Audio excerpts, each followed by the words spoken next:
Governor Kemp. I appreciate it so much, and I think it is fun to be able to have some jokes about football, but then we get together for something so much more important. And that's why I'm grateful to be here. That's why I'm grateful for all of you that are here and all of the work that you have done. I truly am so grateful because for me and my wife, this isn't an 8 to 5, a 9 to 5. This is a calling. It's a calling because we believe it's the greatest form of evil in the world today. Because there are 40 million people around the world that need us. They need us to say, no longer is it about the credit, it's about the mission. No longer is it about, well, we're not going to work from Florida to Georgia or from right to left. We're going to all rally together to be able to push back this darkness and push back this evil.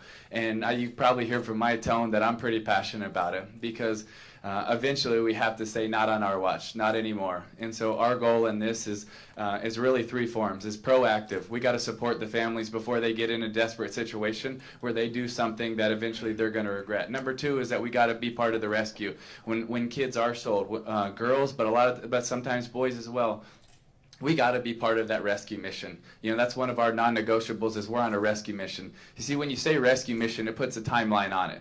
It's not a nonprofit. It's not an organization. Oh, it's a rescue mission because that puts a sense of urgency. And we have to live with a sense of urgency to be able to rescue as many lives as possible. That's why we're here today. It's not because we wanted to hang out, because we want to work with as many people as possible to say no longer on our watch is this going to take place. You know what? We might not be able to end it today, but I do believe we can make a really big dent. And then third, it's long-term relationships because like you talked about, it does take holistic healing. It takes holistic love, and it also takes sharing with someone that they might have been a slave physically, but they've also so many times become a slave inside because it's not just, slavery is not just on the outside, it's on the inside as well. And so it takes a long time to be able to love and holistically care for so many of these girls and so many of these survivors that have been trafficked. And so it's going to take all of us and more coming to this table to say that we have to be able to work together.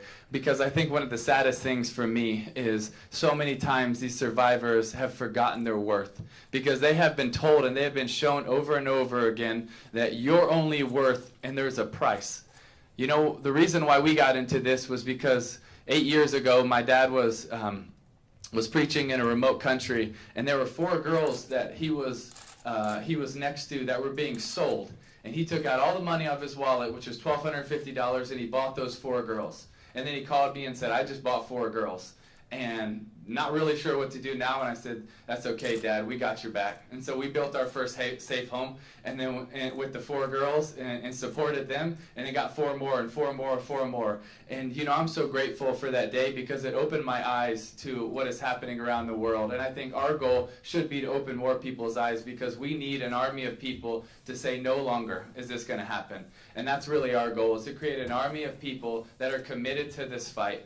They're committed to this fight in a lot of different areas, but they're committed to this fight in their neighborhoods, in their schools, in their businesses. They don't have to necessarily just take a mission trip to be part of this fight. They can be part of this fight wherever they are, whatever their calling is, whatever they're doing. But this is something that every single person can make a difference in, and we can together push back this evil. But another one of our non-negotiables is that there's power when we come together. And we need more people to be able to come together on this, because when we do, we believe there's power, and we believe we can make a dent. So thank you guys so much for having us.